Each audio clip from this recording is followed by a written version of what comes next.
오늘 이 이야기를 듣고 계신 분들이라면 아마 지난주 런던에서 들려온 뉴스에 꽤나 놀라셨을 겁니다. 맞아요. 정말 엄청난 소식이었죠. 네, 2025년 7월 3일이었죠. 영국의 최고권위 추리 문학상인 대거상 번역범죄 소설 부문에서 아키라 오타니 작가가 일본인 최초로 수상의 영예를 안았습니다. 그게 정말 역사적인 순간이거든요. 그러니까요. 그런데 이 뉴스를 보면서 제가 진짜 흥미롭다고 느낀 건 이게 단순히 막 한 명의 천재 작가가 갑자기 튀어나와서 상을 받은 게 아니라는 점이었어요. 전혀 아니죠. 거대한 흐름의 결과물입니다. 네, 오늘 저희가 살펴볼 방대한 자료들, 그 뉴스 기사부터 문학평론, 역사적 배경, 심지어 레딧의 치열한 팬 논쟁까지 촥 훑어보면 하나의 명확한 그림이 그려집니다. 일본 미스터리 문학이 지금 전 세계 독자들을 완벽하게 사로잡고 있다는 거죠. 확실히 그렇습니다. 그래서 오늘 우리의 목표는 바로 이 치명적인 장르가 도대체 어떻게 시작되었고 어떤 진화 과정을 거쳐서 지금의 문화적 현상이 되었는지 그 매력의 실체를 아주 깊숙하게 파헤쳐보는 겁니다. 오늘의 심층 탐구 바로 시작해 볼까요? 네. 그 현상의 규모를 숫자로 먼저 확인해보면 상황이 얼마나 극적인지 바로 와닿으실 겁니다. 닐슨과 가디언즈의 통계 자료를 보면요. 네네. 이미 2022년에 영국 내 전체 번역소설 판매량이 25%가 일본 소설이었습니다. 와, 4분의 1이네요. 그렇죠? 그런데 2024년에 이르러서는 영국 상위 40위권 번역소설 중 무려 43%를 차지했어요. 절반에 가까운 수치입니다. 세상에 43%면 거의 절반이잖아요. 영국 시장은 전통적으로 에거사 크리스티나 아서 코난 도일 같은 걸출한 추리소설의 거장들을 배출한 곳이잖아요. 미스터리 장르에 있어서는 자부심이 대단한 곳이죠. 자부심 엄청나죠. 추리소설의 종주국이니까요. 네, 그런 시장에서 번역 문학의 거의 절반을 일본 작가들이 점령했다는 건 이것이 일시적인 유행을 넘어선 강력한 문학적 패러다임의 전환이라고 해석할 수 있습니다. 콧대 높은 영국 심사위원들의 마음을 훔쳤다니 진짜 대단하게 느껴지네요.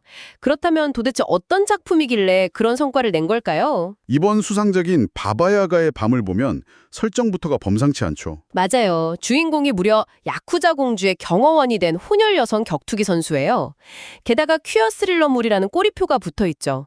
전통적인 탐정이 돋보기를 들고 단서를 찾는 그런 조용한 밀실 살인과는 거리가 아주 멀어 보이는데요. 영국의 범죄소설 작가협회 심사평이 그 간극을 아주 예리하게 포착했습니다. 어떻게 평가했나요? 심사위원들은 이 작품이 겉보기에는 일본 만화 특유의 굉장히 잔혹하고 폭력적인 묘사로 가득 차 있다고 평가했어요. 피가 튀고 뼈가 부러지는 묘사가 여과 없이 등장하죠. 약간 고어한 느낌도 있겠네요? 네. 그런데 흥미로운 건 그 극단적인 폭력의 세계 안가운데서 역설적이게도 괴짜 캐릭터들의 아주 깊고 연약한 인간미를 훌륭하게 이끌어냈다는 점입니다. 피도 눈물도 없을 것 같은 뒷골목의 인물들이 서로에게 느끼는 연대감이나 처절한 생존 본능을 굉장히 입체적으로 그려낸 거죠. 오타니 작가가 시상식에서 한 수상소감이나 인터뷰를 보면 그런 입체적인 캐릭터가 그냥 나온 게 아니라는 걸 알 수 있어요. 작가의 고민이 깊었죠. 네, 작가는 평소에 소설 속 여성 캐릭터들이 너무 비현실적이고 평면적인 패턴으로만 소비되는 것에 큰 불만을 느꼈다고 하더라고요. 그래서 흠결도 있고 때로는 폭력적이며 복잡한 내면을 가진 진짜 여성을 그리고 싶었다고 강조했죠. 그 부분이 정말 인상적이었습니다. 특히 제가 좋았던 건 자신을 장르의 틀에 가두지 않으면서 모호함이 나를 정의하며 자신과 타인의 모호함을 받아들일 때 세상이 더 나아진다고 말한 대목이었어요. 선과 악을 두부 자르듯 나눌 수 없다는 그 철학이 소설에 그대로 녹아든 것 같아요. 바로 그 모호함이라는 키워드가 현대문학이 지향하는 가장 중요한 가치 중 하나거든요. 과거의 추리소설은 명탐정이라는 절대선이 범죄자라는 절대악을 처단하는 아주 명쾌한 이분법적 구조를 가졌잖아요. 홈스와 모리어티 교수처럼요. 그렇죠. 하지만 오타니 작가는 선악의 경계를 지워버린 회색지대를 탐구합니다. 그리고 여기에 작가의 아주 사적인 일화가 더해져서 이번 수상이 더 큰 울림을 주었죠. 아, 할아버지 이야기요? 네. 할아버지께서 생전에 해외 추리소설의 열렬한 팬이셨는데 그 할아버지가 사랑했던 장르의 심장부인 영국에서 자신이 상을 받게 되었다며 애틋함을 전했습니다. 참 감동적이네요. 그리고 이 모든 복잡한 뉴역스를 영어로 완벽하게 옮겨낸 샘 베트의 훌륭한 번역도 반드시 짚고 넘어가야겠죠. 당연합니다. 번역이 없었다면 그 뉘앙스가 영국 독자들에게 온전히 닿기 힘들었을 테니까요. 자, 이렇게 현대의 가장 파격적인 스릴러가 영국을 휩쓰고 있는 지금 듣고 계신 여러분도 이런 궁금증이 생기실 겁니다. 이 거대한 장르의 뿌리는 도대체 어디로 거슬러 올라가야 할까요? 확인할 만한 견고한 장르적 토대가 있었어야 하니까요. 맞아요. 오타니 작가처럼 장르를 파괴하는 작품이 나오려면 애초에 그 뼈대가 있었어야죠. 그 토대를 찾으려면 일본이 서구 문물을 적극적으로 받아들이며 근대화의 진통을 겪던 시기 1889년으로 돌아가야 합니다. 꽤 오래전이네요. 네, 구로이와 루이코라는 인물이 번역과 창작을 병행하며 발표한 일본 최초의 추리 단편 무잔, 한자로 무참이라는 뜻의 이 소설이 출발점이죠. 무참, 제목부터 강렬하네요.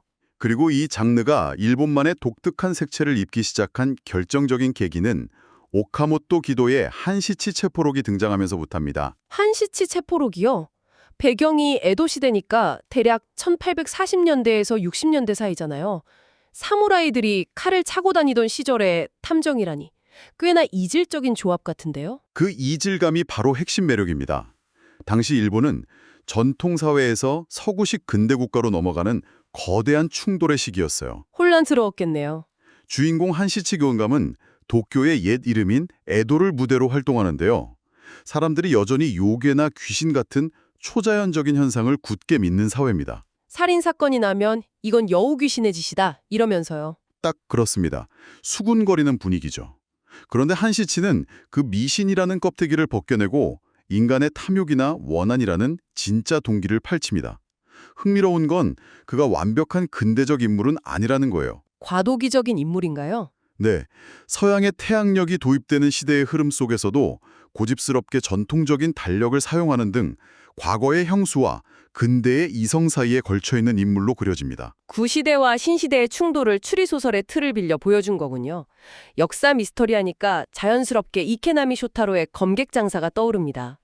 아주 유명한 작품이죠. 가난하지만 정직한 젊은 사무라이 다이지로와 세상의 이치를 잘 아는 실용주의자 아버지의 이야기인데 이 작품을 보면 사무라이라는 직업이 우리가 흔히 생각하는 명예로운 전사라기보다는 그냥 조직에 얽매인 직장인 같다는 생각이 들어요. 중확한 감상입니다. 명분과 욕망 사이에서 끊임없이 갈등하잖아요. 특히 일본어 특유의 개념인 혼내와 다테마의 팽팽한 줄다리기가 아주 사실적으로 묘사되어 있죠. 그 혼내와 다테마에를 오늘 이야기를 들으시는 분들이 이해하기 쉽게 현대 직장 생활에 빗대어 설명해 볼까요? 좋습니다.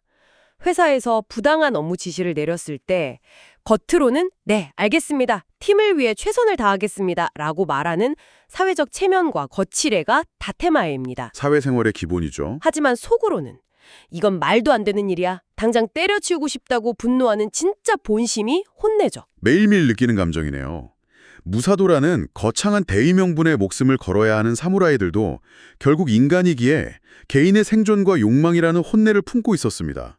검객장사가 1970년대 일본 사회에서 엄청난 인기를 끌었던 이유가 바로 여기 있습니다. 시대상을 반영한 거군요. 전후 고도 성장기 속에서 거대 기업의 톱니바퀴로 전락한 셀러리맨들이 에도 시대 사무라이들의 고뇌에서 자신들의 모습을 완벽하게 겹쳐본 겁니다. 와, 1970년대에 기업 사무라이들이 에도 시대의 사무라이들을 보며 위로를 받았다니 통찰력이 대단하네요.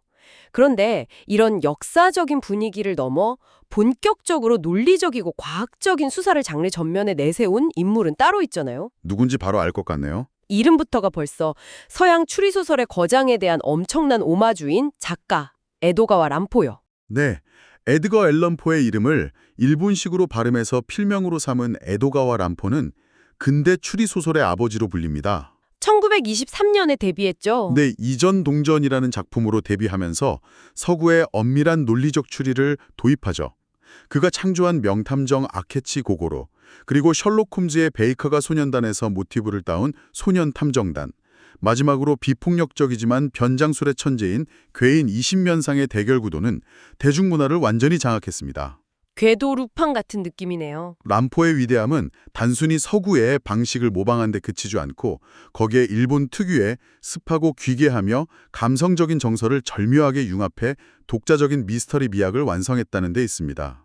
기괴한 상상력 하니까 이 하회 장르를 빼놓고 넘어갈 수가 없겠네요. 바로 본격 미스터리입니다. 드디어 나왔군요. 1930년에 고가사부로라는 작가가 처음 정의한 개념인데 범죄의 동기보다는 범죄가 어떻게 이루어졌는가, 즉 조사 과정과 순수한 논리적 추리의 즐거움에 모든 것을 쏟아붓는 장르죠. 지적 쾌감의 끝을 보여주는 장르죠. 여기서 제가 이 본격 미스터리의 정수를 보여주는 고가사부로의 단편 거미에 나오는 밀실 트릭을 하나 소개해드릴 텐데요. 이게 얼마나 기가 막힌지 여러분도 한번 들어보세요. 네, 아주 흥미진진한 트릭이죠. 자, 도쿄 외곽에 높이가 무려 9m나 되는 원통형 연구소가 있습니다.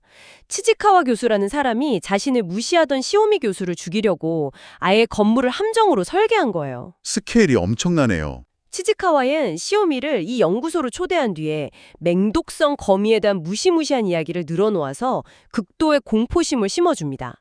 그러고는 사실 아무런 독도 없는 아주 얌전한 함정 거미를 시오미의 발밑에 슬쩍 풀어놓죠. 심리전을 쓴 거군요. 기겁을 한 시오미 교수는 비명을 지르며 연구소 문을 확 열고 밖으로 뛰쳐나갑니다. 그런데 문 밖에 있어야 할 계단이 온데간데 없이 사라지고 그저 허공뿐인 거예요. 9m 아래로 떨어지겠네요. 네, 그대로 추락해서 박살이 납니다. 아니, 계단이 갑자기 사라지다니 이게 도대체 물리적으로 어떻게 가능한 일입니까? 핵심은 건물의 구조에 있었습니다. 그 9m짜리 거대한 원통형 연구소 전체가 아주 미세하게 회전하고 있었던 겁니다. 네, 건물이 통째로 돌아가는데 안에 있는 사람이 그걸 모를 수가 있나요? 고고사보로는 여기서 인간의 지각 능력이 가진 맹점을 찌릅니다. 파리가 일정한 속도로 걷고 있는 말의 등 위에서 말의 움직임을 전혀 눈치채지 못하는 것처럼 말이죠. 아, 일리 있네요. 일상적인 예를 들자면 우리가 벽시계의 분침이나 시침을 뚫어지게 쳐다보고 있어도 그것이 움직이는 순간을 시각적으로 포착하기는 불가능하잖아요. 너무 느리게 움직이니까요. 연구소는 무려 3시간에 걸쳐 아주 천천히 한 바퀴를 돌도록 설계되어 있었습니다. 시오미 교수가 거미 이야기에 정신이 팔려있는 동안 방은 소리 없이 회전했고 처음 그가 들어왔던 문과 계단의 위치는 완전히 어긋나 버린 겁니다. 완전한 착각을 유도했네요. 결국 치즈카와 교수는 완벽한 알리바이를 증명해낼 수 있었지만 살인의 죄책감 때문인지 매일 밤 거미의 눈 속에서 죽은 시오미의 환영을 보며 서서히 미쳐가게 되죠. 와, 인간의 시야와 인지적 착각을 건축물 규모로 극대화한 살인이라니 들을 때마다 소름이 돋습니다. 그런데 솔직히 말해서 이런 기계적인 장치나 천재적인 논리 퍼즐은 두뇌 게임으로서는 완벽하지만 뭔가 현실 세계의 이야기처럼 와닿지는 않아요. 매번 이런 기상천외한 밀실살인만 읽다 보면 피로해지지 않을까요? 정확히 그 지점에서 장르의 대격변이 일어납니다. 1950년대에 접어들면서 퍼즐풀이에만 집착하는 본격 미스터리에 반기를 댄 작가들이 등장하죠. 현실성이 없다고 본 거군요. 세상에 어떤 미친 살인마가 사람 하나 죽이려고 9m짜리 회전 건물을 짓느냐는 겁니다. 그래서 범행의 트릭보다는 동기, 그리고 범죄를 잉태한 사회적 부조리의 돋보기를 들이대는 사회파 미스터리가 탄생합니다. 아, 사회파. 마츠모토 세이초의 점과 선이 그 기념비적인 신호탄이었죠. 복잡한 기처시간표를 활용한 트릭 이면에는 뇌물수수와 정경유착이라는 사회의 검은 민낯이 숨겨져 있었습니다. 아하, 그래서 현대에 들어와서도 요코야마 히데우의 64나 디현경 같은 작품들이 사회파의 계보를 잇고 있는 거군요. 맞습니다. 그런데 여기서 진짜 궁금했던 게 하나 있습니다. 이 소설들은 연쇄살인마와의 숨막히는 추격전이라기보다는 경찰 내부의 지독한 파벌 싸움이나 홍보실과 기자단 사이의 기싸움, 답답한 결제 서류 같은 조직의 관료주의를 엄청나게 자세히 묘사하잖아요. 거의 직장 드라마 수준이죠. 까놓고 말해서 스릴러 독자들이 직장 내 부서 이기주의 같은 걸 읽으면서 재미를 느낄 수 있을까요? 그런데도 영국을 비롯한 전 세계에서 수백만 부가 팔려나간 이유가 대체 뭘까요? 그 질문에 대한 답이 바로 이 작품들의 진정한 가치입니다. 요코야마 작가가 이런 통찰을 남긴 적이 있습니다. 아무도 관습과 관행 밖에서 살 수 없기 때문이다. 관습과 관행 밖에서 살 수 없다. 한번 생각해 보시죠. 지금 이 이야기를 들으시는 분들 중에도 지방정부의 공무원이나 대기업의 회사원으로 일하시는 분들이 계실 겁니다. 국적과 문화를 불문하고 거대한 조직의 톱니바퀴로 살아가는 현대인이라면 누구나 그 숨막히는 관료주의와 위선, 책임 회피를 매일같이 경험합니다. 완전 공감되죠. 육사에서 주인공인 경찰청 홍보관이 수사부의 은폐 지시와 기자들의 압박 사이에서 피를 말리며 고뇌하는 모습은 그저 남의 나라 경찰서 이야기가 아니라 바로 오늘 내 직장에서 벌어지는 정치 싸움과 놀랍도록 닮아 있는 겁니다. 인간 사회의 보편적인 병폐를 추리소설에 외피를 입혀 해부했기 때문에 세계적인 공감을 이끌어낸 것이죠. 듣고 보니 뼈를 때리는 이야기네요. 범죄자보다 숨막히는 조직 문화가 때로는 더 무섭고 공감 가는 법이니까요.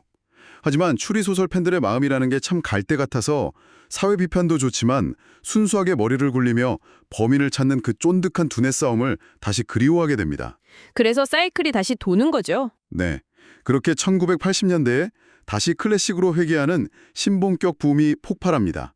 아야치지 유키토의 십각관의 살인이 그 중심에 있었고요. 무인도에 지어진 귀괴한 십각형 건물에서 벌어지는 연쇄살인.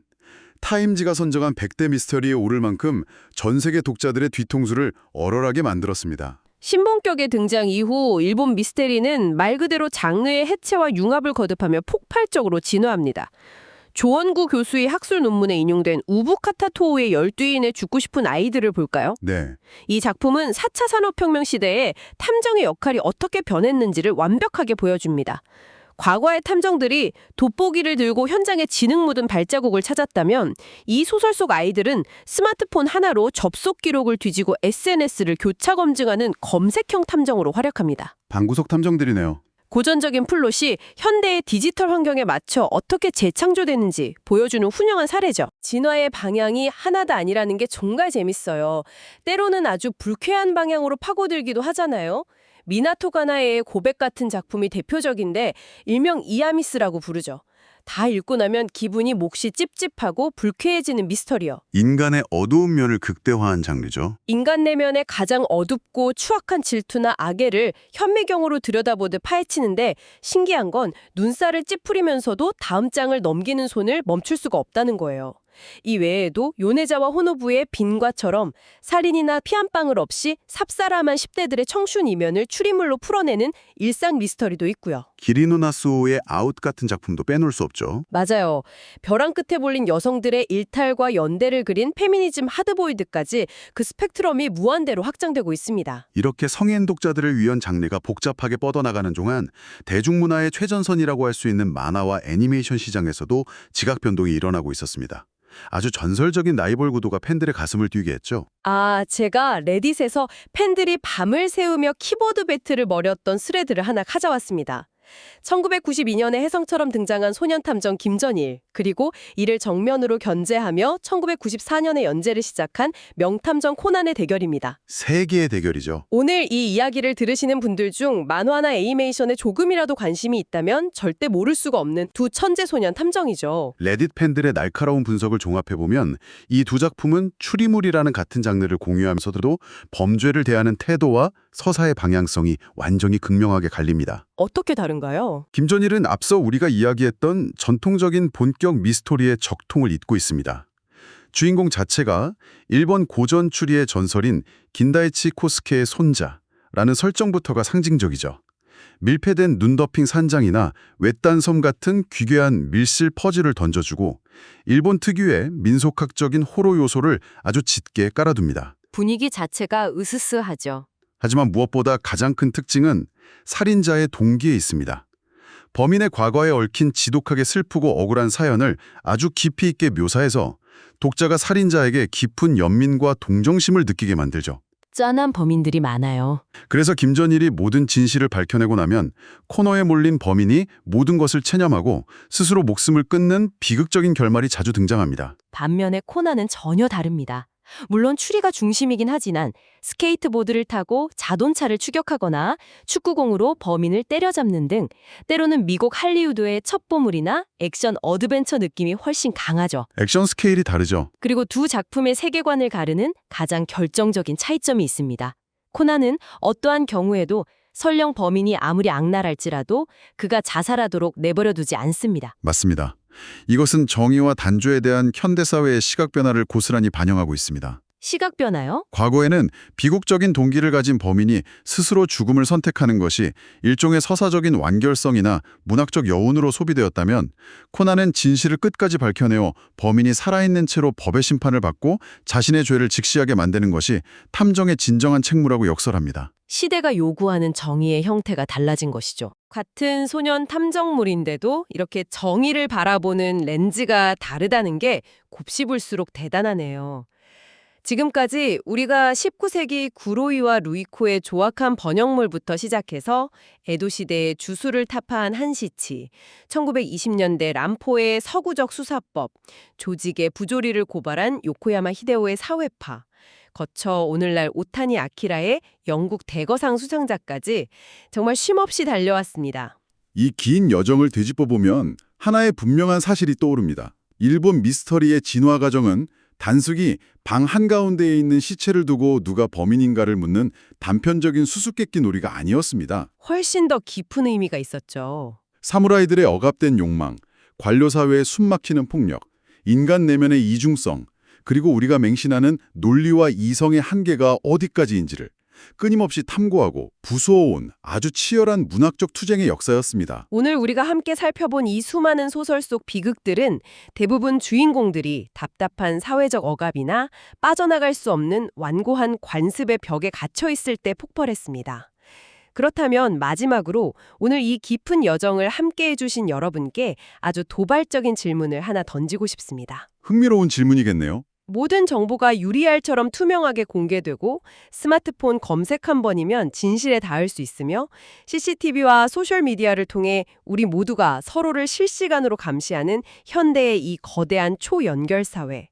이 투명한 세상에서 미래의 추리소설 작가들은 도대체 어떤 형태의 새로운 밀실과 괴물을 창조해내야 할까요? 진짜 밀실의 의미가 달라지겠네요. 어쩌면 굳게 잠긴 철문이나 끊어진 계단 같은 물리적인 밀실은 더 이상 의미가 없을지도 모릅니다.